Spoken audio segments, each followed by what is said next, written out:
Mis padres me exigieron que le diera trabajo a mi primo perezoso en mi empresa. No solo no hacía nada, sino que intentó culparme de sus errores para que no lo despidiera. En lugar de correrlo, creé un nuevo puesto gerencial para él en nuestra sucursal más lejana y problemática, con metas imposibles de cumplir. Lo vi renunciar en menos de una semana. Hace 8 años, después de ahorrar cada centavo que ganaba trabajando en 2 empleos de mierda, fundé mi propia empresa de logística aquí en Dallas, Ápice Logísticas. Empecé con una furgoneta destartalada que compraba a crédito y yo mismo hacía las entregas. Hoy, tengo una flota de 20 camiones, un almacén de tamaño decente y casi 50 empleados que dependen de mí. No soy millonario, ni mucho menos, pero he construido algo de la nada, a base de sudor, de noches sin dormir y de sacrificar mi puta vida social. Y estoy orgulloso de ello. O lo estaba, hasta que mi familia decidió que mi empresa era una especie de agencia de caridad para parientes inútiles. El epicentro de todo este desmadre es mi primo, David. El hijo de mi tía Elena, la hermana de mi madre.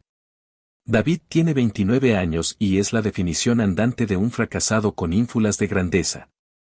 Su historial laboral es una colección de intentos patéticos de hacerse rico rápidamente, fue inversionista de criptomonedas y perdió los ahorros de su madre, intentó ser influencer de viajes, pero nunca salió del estado.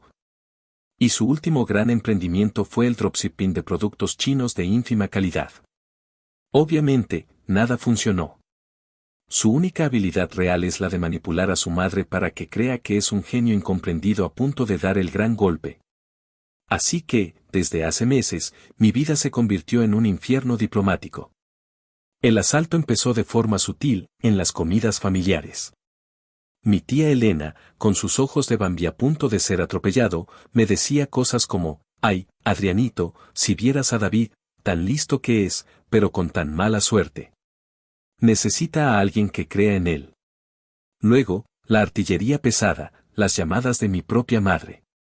Empezaba con un tono casual y terminaba casi llorando, diciéndome que la familia es lo primero, que cómo podía ser tan egoísta, que mi tía estaba perdiendo el sueño por la preocupación. Mi padre, por su parte, se limitaba a soltar la misma frase lapidaria cada vez que me veía, «Un hombre ayuda a su sangre, Adrián.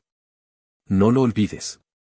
Me sentía acorralado, como si el éxito de mi empresa no fuera un logro mío, sino una especie de recurso familiar del que todos tenían derecho a disponer. Después de 2 meses de esta tortura psicológica, me rendí. Lo hice por egoísmo puro, para que me dejaran en paz, para poder volver a tener una cena de domingo sin sentir que estaba en un puto juicio. Llamé a mi tía y le dije que le daría un trabajo a David. El grito de alegría que pegó al otro lado del teléfono todavía me retumba en los oídos. Para protegerme, le diseñé el puesto más básico e intrascendente que pude imaginar, asistente de operaciones de almacén.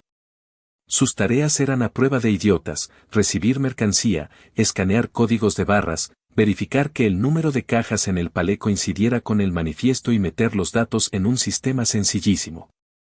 Le di personalmente la bienvenida, le expliqué cada tarea con la paciencia de un santo, como si se lo estuviera explicando a un niño de 5 años, asegurándome de que no hubiera el más mínimo espacio para la confusión. El desastre no tardó en llegar. Fue un desastre progresivo, una bola de nieve de incompetencia. El primer día llegó 30 minutos tarde, con un café de Starbucks en la mano, diciendo que el GPS lo había mandado por otro lado. Una excusa de mierda, considerando que ha venido a mi oficina docenas de veces. Durante las siguientes semanas, su rutina era un insulto para todos los que sí se parten el lomo aquí. Se pasaba horas en el baño viendo TikToks, sus descansos para fumar duraban más que una comida completa, y cuando estaba en su puesto, trabajaba con la energía de un perezoso sedado. Lo peor era su actitud. Intentaba darles órdenes a operadores con 10 años de experiencia y se quejaba de que las tareas eran repetitivas y poco estimulantes. Varios de mis empleados más leales, incluyendo a mi gerente de almacén, Ricardo, un tipo que ha estado conmigo casi desde el principio, vinieron a hablar conmigo, frustrados. Les pedí paciencia, les dije que era familia y que estaba adaptándose. Me sentía como un puto hipócrita. Pero la catástrofe final, La que me tiene aquí ahora mismo, ocurrió hace 3 días. Teníamos un envío masivo y de altísimo valor para nuestro cliente más importante, una empresa de tecnología médica. Eran componentes electrónicos hechos a medida, extremadamente frágiles y caros. Un error en ese envío no solo nos costaría una fortuna, sino que podría dañar permanentemente la relación con el cliente. La tarea final de verificación y etiquetado de los palés de envío recayó en David. Era simple, el palé A iba para un centro de distribución local en Austin, el palé B iba para una planta de ensamblaje en Monterrey, México. 2 destinos, 2 juegos de etiquetas, 2 manifiestos de aduana distintos. Una tarea que mis otros empleados hacen con los ojos cerrados. Pues el muy imbécil no solo mezcló las etiquetas, sino que firmó los documentos de salida sin siquiera echarles un segundo vistazo. El envío para México terminó en Austin y los componentes para Austin fueron detenidos en la aduana de Laredo, causando un puto caos monumental. Cuando me enteré, bajé al almacén echando humo. Llamé a David y a Ricardo a mi oficina para aclarar la situación. Esperaba excusas, tal vez un intento de minimizar el error. Pero lo que hizo fue mucho peor. Con la cara más seria del mundo, miró los papeles y dijo que así se los habían entregado, que las etiquetas ya estaban confusas. Cuando Ricardo le rebatió, diciendo que era su responsabilidad final verificar todo, David tuvo el descaro de girarse hacia Ricardo y decirle, en un tono de falsa complicidad, la verdad, Ricardo. Es que Adrián ha estado muy presionado últimamente. A lo mejor él hizo un cambio de último minuto en los papeles y con el estrés, se le olvidó avisarnos. Me quedé helado. El hijo de la grandísima puta no solo estaba negando su cagada, sino que estaba intentando sembrar la duda en mi mano derecha. Insinuando que yo era un incompetente que comete errores por estrés y se los encasqueta a sus empleados. En mi propia empresa. La que yo construí. Fue una declaración de guerra. En ese instante, toda la presión familiar, toda la culpa inducida por mi madre, todo se desvaneció y fue reemplazado por una claridad fría y cortante. Despedirlo sería un regalo. Lo convertiría en la víctima, en el pobre chico que lo intentó, pero fue aplastado por su primo el tirano. Le daría a mi tía y a mi madre la munición perfecta para atormentarme por el resto de mi vida. No. No le iba a dar esa satisfacción. Mientras él me miraba con sus ojos de mentiroso, una idea empezó a florecer en mi mente. Una idea terrible, elaborada y absolutamente perfecta. No lo voy a correr. Lo voy a ascender. Le voy a dar la gran oportunidad que él y su madre creen que se merece, y voy a ver cómo se ahoga en ella. La venganza no será un despido. Será un memorando de promoción. Actualización 1. Ha pasado una semana desde el incidente. Una semana en la que he funcionado con una calma que hasta a mí me asusta. En lugar de la rabia caliente y explosiva, lo que sentí fue una especie de frío industrial, una claridad metódica. El fin de semana no lo pasé lamentándome ni bebiendo, sino trabajando.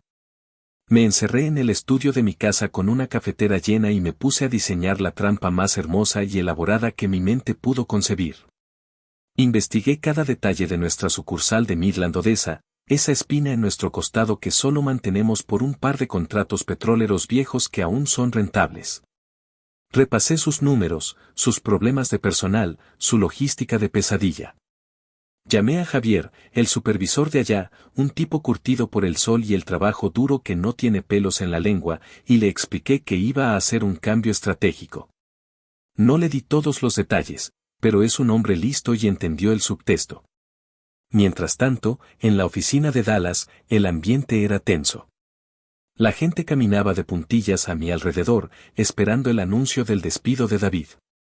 Él mismo se había acobardado, llegaba a tiempo, apenas hablaba y fingía trabajar, cegaramente esperando que la tormenta pasara. Pero yo no planeaba una tormenta. Planeaba una sequía larga y dolorosa. El lunes por la mañana, le pedí a mi asistente que llamara a David a mi oficina. Entró con la cabeza gacha, con la misma cara de perro arrepentido que cegaramente había ensayado frente al espejo.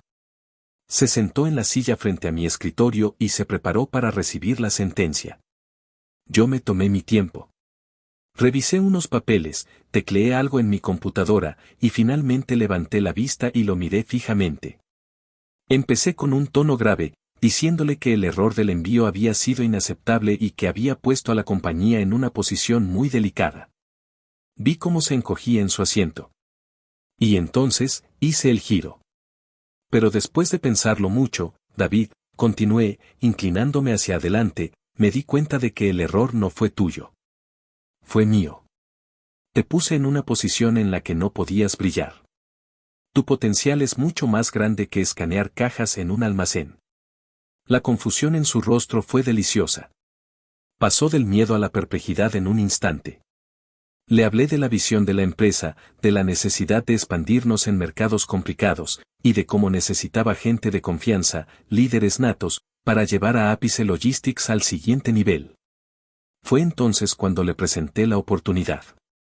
Le expliqué que la región de West Texas era un mercado estratégico, lleno de dinero del petróleo, pero que nuestra operación allí estaba estancada por una falta de liderazgo dinámico. Dije que necesitaba a alguien con hambre, visión y agallas para tomar las riendas y transformar esa sucursal en un motor de crecimiento. Le dije que había pensado en él. Le deslicé sobre el escritorio un documento encuadernado profesionalmente que había preparado durante el fin de semana. En la portada, en letras elegantes, se leía, propuesta de posición, gerente de expansión regional y desarrollo de nuevos mercados. Pude ver cómo sus ojos se abrían como platos al leer el título. Se enderezó en la silla, su actitud de perdedor se evaporó y fue reemplazada por una arrogancia incipiente. Le dije que sería un desafío enorme, que requeriría dedicación total y que sería responsable de todos los resultados de la región. El muy idiota sonreía, como si le estuviera ofreciendo las llaves de un reino. El documento era una obra de arte de la burocracia malévola. Detallaba sus responsabilidades, que incluían aumentar la base de clientes en un 30% en los próximos 3 meses en un mercado ya saturado. Reducir los costos operativos en un 20% cuando la sucursal ya funcionaba con lo mínimo indispensable y mejorar la puntualidad de las entregas al 98%. Todo esto con una flota de camiones viejos y un personal que, como Javier me había confirmado, estaba a un paso del motín. Para endulzar el veneno, la oferta incluía un modesto aumento en su salario base, lo suficiente para que pareciera un ascenso legítimo. Sin embargo, la mayor parte de su paquete de compensación estaba en forma de bonos de rendimiento trimestrales, ligados directamente al cumplimiento de esas metas imposibles. Vi sus ojos moverse rápidamente por la página, deteniéndose solo en el nuevo título del puesto y en la cifra del salario base. No leyó ni una sola palabra de la sección de métricas de desempeño clave. Tomó el bolígrafo que le ofrecí y firmó el contrato con un garabato pretencioso. No te voy a fallar, primo, dijo, con una nueva y vomitiva confianza en su voz. Sabía que tarde o temprano te darías cuenta de mi potencial. Tuve que contenerme para no soltar una carcajada. El cambio fue inmediato. Salió de mi oficina y se pavoneó por el almacén como si fuera el dueño. A los mismos compañeros a los que había ignorado y despreciado durante semanas, ahora les hablaba con una condescendencia paternalista, diciéndoles que se iba a Midland a tomar el control de la operación oeste. Ricardo, mi gerente, me observaba desde la puerta de su pequeña oficina, negando lentamente con la cabeza, pero con una sonrisa que delataba que había entendido perfectamente la jugada. Esa tarde, empezó el bombardeo telefónico. La primera llamada fue de mi tía Elena, llorando a moco tendido, pero esta vez de una supuesta felicidad. Me llamó su ángel guardián, me agradeció por salvar a su hijo y por darle la oportunidad que ningún otro jefe envidioso había sabido ver. Me contó que David la había llamado, eufórico, hablándole de su nuevo despacho y de cómo iba a tener gente a su cargo. Después llamó mi madre, con la voz rebosante de orgullo. Siempre supe que tenías un gran corazón, Adrianito. Has hecho lo correcto. La familia es lo más importante. A cada palabra de agradecimiento, a cada elogio, yo respondía con una humildad fingida, diciendo cosas como él se lo ganó, tía. Solo le di el empujón que necesitaba. Cada frase era una palada de tierra sobre la tumba profesional que le había cavado. La semana terminó con la noticia de que David había metido sus pocas pertenencias en su viejo coche y había emprendido el viaje de 6 horas hacia el oeste, hacia el polvo, el calor y la desolación de su nuevo reino. Por primera vez en meses, sentí una profunda sensación de paz. El mecanismo estaba en marcha. Ahora solo tenía que esperar. Actualización 2. Han pasado casi 2 semanas desde que David se fue a su exilio dorado, y debo admitir que he desarrollado una nueva rutina matutina que me da una inmensa satisfacción. Llego a la oficina, me sirvo una taza de café bien cargado, me siento en mi escritorio y, antes de revisar cualquier informe de ventas o correo de clientes, busco el correo electrónico de Javier desde Midland. Esos correos se han convertido en mi dosis diaria de comedia negra, un reporte detallado del predecible y espectacular choque de un tren a cámara lenta. Javier, en su estilo escueto y directo, me narra las desventuras del nuevo gerente de expansión regional, y cada línea que leo confirma que mi plan no solo está funcionando, sino que está superando mis expectativas más sádicas. La paz que se respira en el almacén de Dallas es la prueba tangible de que tomé la decisión correcta. Ricardo y el resto del equipo trabajan con una eficiencia y una moral que no había visto en meses. La ausencia de David es como un soplo de aire fresco después de una tormenta de arena. Según el primer informe de Javier, David llegó a Midland un miércoles por la tarde.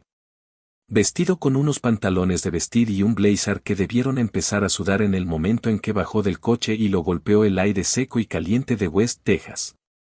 Su primera pregunta no fue sobre los clientes o las operaciones, sino ¿dónde está mi oficina? La cara que puso cuando Javier lo guió hasta un cubículo estándar, situado justo al lado de la ruidosa zona de despacho, fue, en palabras de Javier, un poema. Esperaba un despacho esquinero con vistas al desierto, y se encontró con un escritorio de metal y una silla que probablemente sea más vieja que él. Su primera acción gerencial fue convocar a una reunión de todo el personal, que consiste en Javier, 3 camioneros veteranos y 2 operadores de almacén. Se presentó como el nuevo líder enviado desde la central corporativa para revolucionar la forma en que hacen las cosas. Los miró a todos, hombres curtidos que han pasado más tiempo en la carretera que David en el planeta, y les habló de sinergias, paradigmas de crecimiento y de pensar fuera de la caja. Javier me contó que uno de los camioneros, un tipo llamado Earl, simplemente se rascó la barba y le preguntó si toda esa palabrería significaba que iban a arreglar el aire acondicionado del camión número 7. Sus intentos de implementar su visión han sido un desfile de estupideces. Durante su primera semana, trató de instaurar una reunión de motivación obligatoria a las 6 de la mañana. El primer día, todos asistieron por obligación. El segundo día, solo se presentó Javier. David, ofendido, envió un correo electrónico a todo el personal, las 5 personas, sobre la importancia de la puntualidad y el compromiso. Al día siguiente, él mismo llegó a las 9:30. Luego, intentó rediseñar el flujo de trabajo del almacén, creando un sistema de clasificación de paquetes por colores que era tan confuso y poco práctico que provocó que un envío urgente de piezas para una plataforma petrolera se quedara un día entero en el muelle de carga. Javier tuvo que intervenir discretamente y volver al sistema antiguo para apagar el fuego, mientras David se quejaba de que su equipo no estaba preparado para la innovación. Es un genio para crear problemas donde no los hay y luego culpar a las herramientas, al ambiente o a la gente de su propia incompetencia. El patrón de su día a día es patético. Javier me cuenta que David pasa la mayor parte de la jornada encerrado en su cubículo, supuestamente trabajando en planes estratégicos. Sin embargo, varios de los empleados han comentado que lo único que se oye salir de su cubículo es el sonido de videos de YouTube o el tecleo furioso de su teléfono. Solo sale para quejarse. Se queja del calor, del polvo que ensucia sus zapatos, de que no hay opciones de comida saludable cerca y, sobre todo, se queja de su equipo. Ya no los llama su equipo de activos estratégicos. Ahora son el personal local, un grupo de gente terca, chapada a la antigua y sin ninguna ambición. No se da cuenta de que esa gente es la única razón por la que esa sucursal no se ha hundido por completo hace años. Son profesionales que saben hacer su trabajo y que han aprendido a ignorar al payaso con título de gerente que ahora lo supervisa, tratándolo como lo que es, un obstáculo irrelevante. La comunicación directa conmigo ha comenzado, tal y como esperaba. Al principio, recibí un par de correos electrónicos llenos de una jerga corporativa que claramente había copiado y pegado de algún sitio web de negocios. Eran informes vacíos que no decían nada, llenos de frases como actualmente estoy en una fase de diagnóstico profundo para optimizar las operaciones verticales. A esos correos, yo respondía con un entusiasmo exagerado, felicitándolo por su enfoque meticuloso y recordándole que los grandes cambios llevan tiempo. Pero en los últimos días, el tono ha cambiado. Sus correos se han vuelto más quejumbrosos. El último llegó ayer por la noche. Era un largo lamento sobre cómo los recursos son insuficientes para las ambiciosas metas que le propuse. Sugería que necesitaba un presupuesto adicional para contratar nuevo talento y actualizar la flota. Le respondí esta mañana, antes de que llegara nadie, con mi mejor tono de mentor comprensivo. Le dije que entendía sus desafíos, pero que un verdadero líder no es el que tiene recursos ilimitados, sino el que logra resultados extraordinarios con los recursos que tiene. Le escribí, confío plenamente en tu ingenio para superar estos obstáculos, David. Esta es tu oportunidad de demostrar de que estás hecho. Sé que esa respuesta, envuelta en un falso apoyo, le habrá caído como una patada en el estómago. El castillo de naipes de su ego está empezando a tambalearse. La fase del pánico está a la vuelta de la esquina. Actualización 3. Ha pasado otra semana, lo que eleva el total a casi un mes desde que empezó la era gerencial de David. Los correos electrónicos de Javier se han vuelto más cortos y, si cabe, más secos. Las anécdotas cómicas de incompetencia han sido reemplazadas por frases escuetas que denotan una frustración contenida. David no salió de su cubículo hoy. Tuvimos que llamar a un cliente para disculparnos por un retraso. David no quiso hacer la llamada. Por su parte, David había pasado de los correos lastimeros a las llamadas desesperadas. Empecé a ver su nombre aparecer en la pantalla de mi teléfono varias veces al día. Ignoré las primeras 5 o 6 llamadas a lo largo de 2 días. Quería que se cocinara en su propio jugo, que la desesperación fermentara hasta convertirse en pánico puro. Sabía que cada llamada no contestada le haría sentirse más aislado y abandonado en ese desierto que él mismo había elegido como su reino. Finalmente, el martes por la tarde, mientras revisaba tranquilamente unas proyecciones de flujo de caja, su nombre volvió a iluminar mi teléfono. Decidí que ya era hora. Descolgué y puse mi mejor tono de voz de jefe ocupado pero accesible. No alcancé a decir hola. Lo que salió del altavoz fue un torrente de palabras atropelladas, una catarata de pánico y acusaciones. Era la voz de un hombre al borde del colapso. Adrián, tienes que escucharme. Esto es una puta pesadilla. Me mentiste. Su voz era aguda, casi un chillido, y se rompía por momentos. Siguió despotricando sin parar durante lo que parecieron 5 minutos. Me acusó de haberlo enviado a ese puto infierno polvoriento a propósito. De haberle puesto metas que ni el puto Superman podría cumplir y de haberlo abandonado a su suerte con un equipo que lo odia y le sabotea a cada paso. Era un monólogo de autocompasión en su máxima expresión, un manifiesto donde él era la única víctima y todos los demás, desde los camioneros hasta yo, éramos los villanos de su trágica historia. No había ni un atisbo de la arrogancia que había mostrado en mi oficina. El gerente de expansión regional había muerto, y en su lugar estaba el mismo niño quejumbroso que su madre había estado protegiendo toda su vida. Yo permanecí en silencio, dejando que vaciara por completo su cargador de excusas y lamentos. Cuando finalmente se detuvo, jadeando al otro lado de la línea, aproveché el silencio y hablé con una calma deliberada que sabía que lo volvería loco. David, entiendo que estés frustrado. Los roles de liderazgo de alto nivel son increíblemente demandantes. Nadie dijo que fuera a ser fácil. Mi tono era sereno, casi terapéutico. Con cada una de sus quejas, yo le ofrecía una reinterpretación corporativa. ¿Que el equipo lo odiaba? Estás experimentando la resistencia natural al cambio, un desafío clásico en la gestión de equipos consolidados. ¿Que las metas eran imposibles? Son metas ambiciosas, diseñadas para sacar lo mejor de ti y generar un impacto significativo, de ahí el potencial de la compensación. Desmonté su berrinche pieza por pieza, no con ira, sino con una lógica empresarial fría e impersonal que lo dejaba sin argumentos. Lo traté no como a un primo desesperado, sino como a un ejecutivo con bajo rendimiento al que le estaba dando una sesión de coaching. Fue entonces cuando su tono cambió de la ira a la súplica. Fue patético y glorioso a partes iguales. Por favor, Adrián, gimoteó, su voz ahora temblorosa y débil. Por favor, sácame de aquí. Te lo juro, haré lo que sea. Regreso al almacén, limpio los baños, lo que tú digas. Aprendí mi lección. Pero no me dejes aquí, te lo ruego.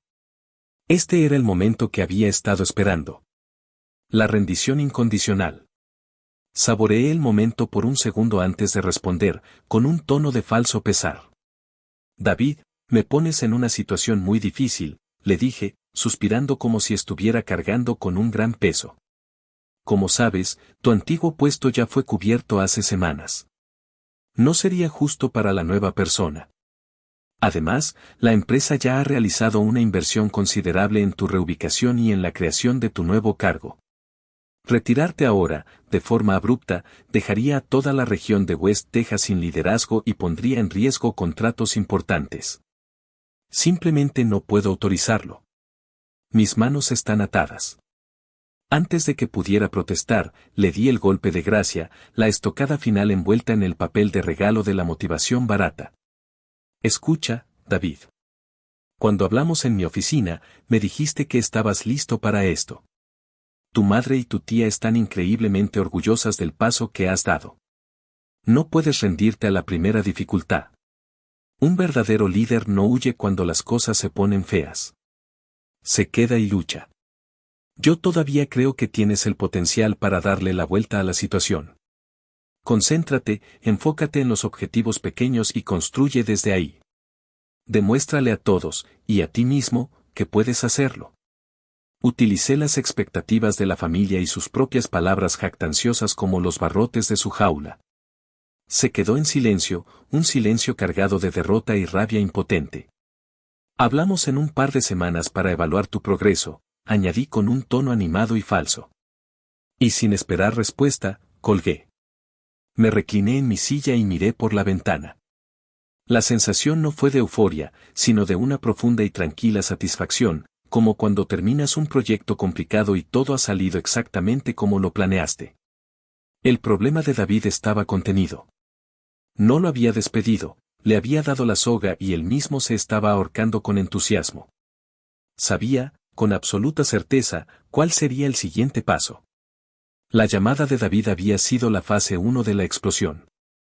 La fase 2, la lluvia radioactiva, vendría en forma de llamadas de mi madre y mi tía. Pero ahora estaba preparado. Tenía mi guión, tenía mis pruebas, y tenía la confesión grabada en mi memoria de un gerente fracasado que no pudo con el paquete. ¡Que vengan! Estaba listo. Actualización 4. No tuve que esperar mucho. La mañana siguiente a mi llamada con David, mi teléfono sonó mientras estaba en medio de una reunión de planificación con Ricardo y otros 2 supervisores. En la pantalla parpadeaba el nombre tía Elena. Me disculpé, salí de la sala de juntas y respiré hondo antes de contestar. Sabía que venía la tormenta. Lo que escuché fue un huracán de categoría 5. Mi tía no me saludó, se lanzó directamente a la yugular con una voz tan estridente que tuve que apartar el teléfono de mi oreja. Era un torbellino de acusaciones, una mezcla incoherente de la versión victimista de David y su propia histeria maternal. Me gritó que yo era un ser despreciable y sin corazón, que siempre le había tenido envidia a David por su carisma y potencial, y que había orquestado todo este plan diabólico para verlo humillado y destruido. Dijo que David la había llamado llorando, contándole cómo lo había engañado con un puesto fantasma en el peor lugar de la tierra solo para poder reírse de él.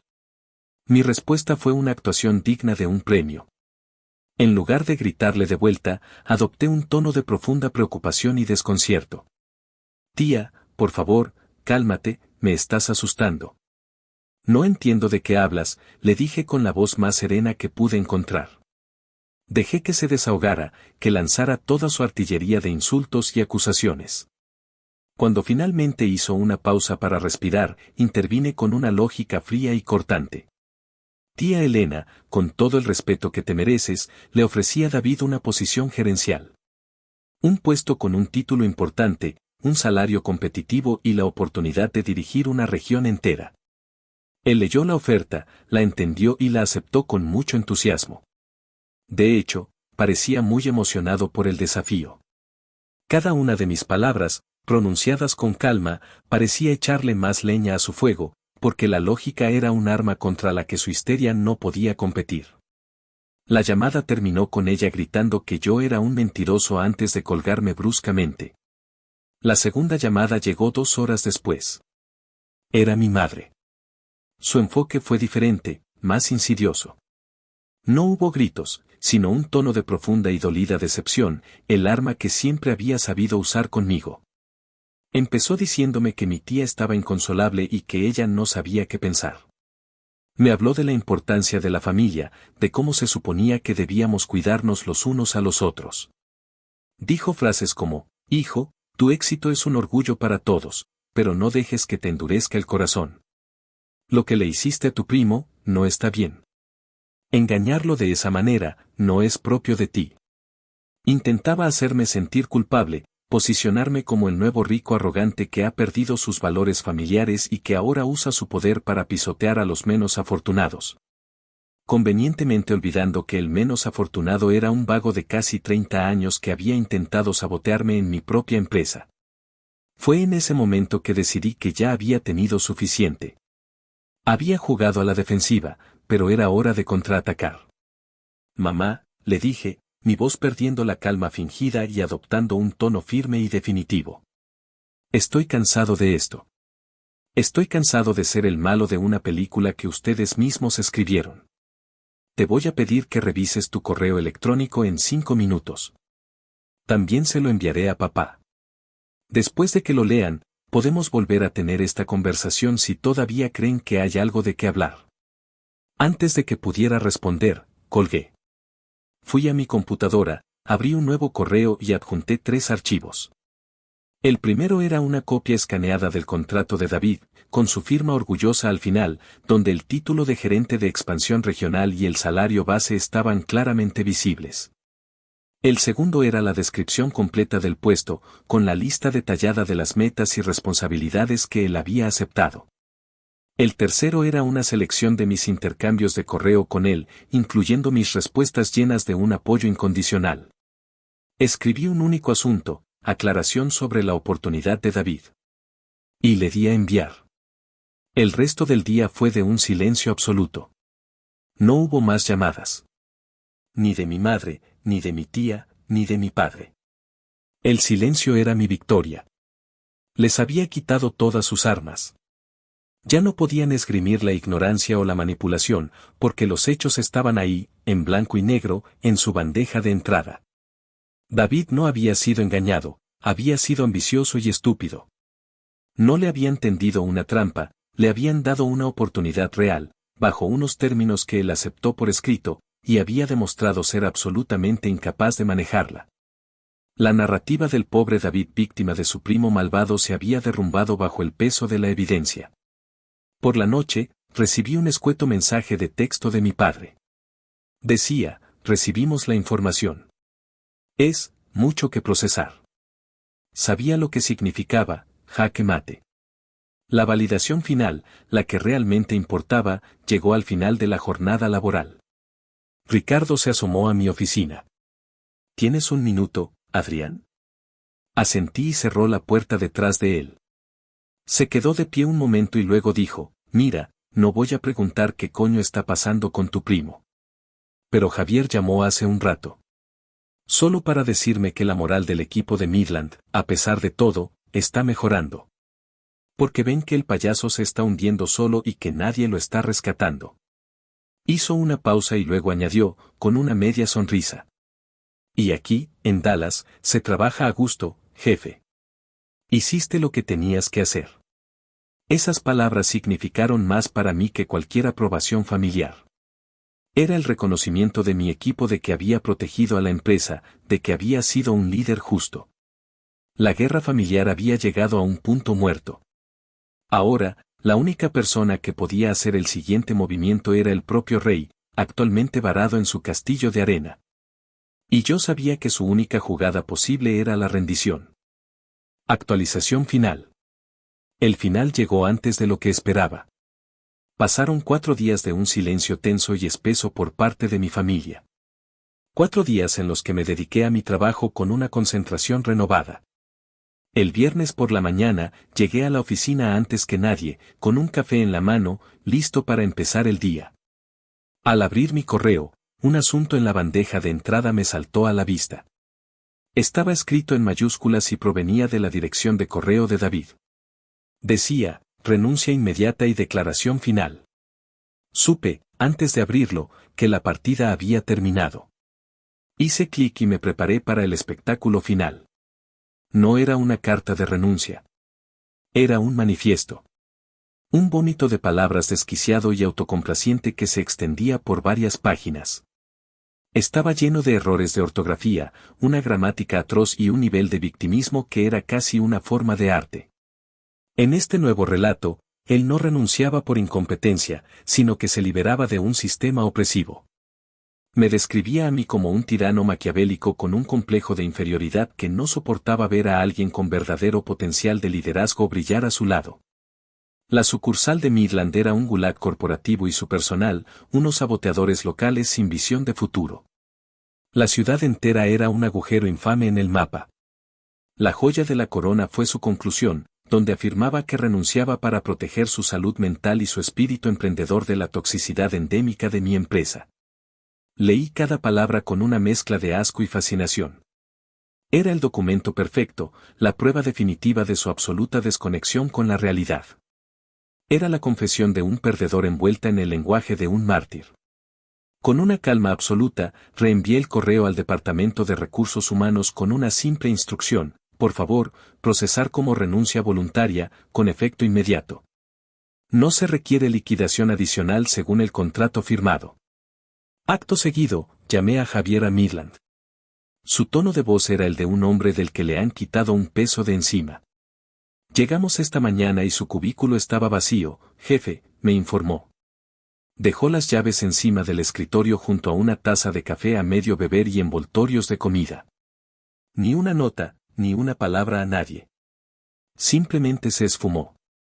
Le agradecí a Javier y a su equipo por su paciencia y profesionalismo durante todo este circo y le aseguré que nos tomaríamos el tiempo necesario para encontrar un reemplazo competente. Colgué el teléfono y por primera vez en mucho tiempo, sentí que el aire en mi propia oficina era más ligero, más limpio. El problema se había resuelto solo. La llamada final, la que sellaría todo el asunto, llegó esa misma noche. Era mi madre. Su voz no era acusadora ni decepcionada. Estaba simplemente agotada, vacía. Me informó, en un tono monótono, que David había llegado a casa de mi tía Elena esa tarde. Aparentemente, entró, tiró sus maletas al suelo y anunció dramáticamente que había roto sus cadenas. Ahora estaba encerrado en su antigua habitación, con los audífonos puestos, negándose a hablar con nadie. Mi tía, según mi madre, estaba destrozada, no por la supuesta injusticia, sino por la cruda realidad de tener a su hijo de casi 30 años de vuelta en casa, desempleado y más insufrible que nunca. ¿Podría quedarse en nuestra casa por unos días?, me preguntó mi madre con voz queda. Tu tía necesita un respiro. En ese momento, con la victoria total en mis manos, supe que no había necesidad de sal, ni de limón en la herida. La realidad ya era lo suficientemente ácida para ellos. Claro, mamá, respondí con una voz suave y comprensiva. Dile a la tía Elena que no se preocupe. Las puertas de casa siempre estarán abiertas para David. Hice una pausa, la pausa perfecta, antes de asestar el golpe final, uno tan suave que apenas se sentiría como un golpe. Lamento mucho que las cosas en Midland no funcionaran para él. Supongo que el liderazgo es uno de esos trabajos que parecen más fáciles desde fuera. No todo el mundo está hecho para ese tipo de presión. Al otro lado de la línea, solo hubo silencio. Un silencio pesado, largo, que lo decía todo. Ella lo entendió. Mi padre lo entendió. Mi tía lo entendió. El juego había terminado, y yo no había necesitado levantar la voz ni una sola vez para ganarlo.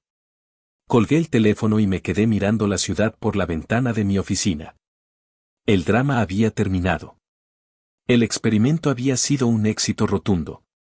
No solo me había deshecho de un empleado tóxico sin provocar una guerra nuclear familiar directa, sino que había obligado a todos a ver a David por lo que realmente era, no por la fantasía que ellos habían construido.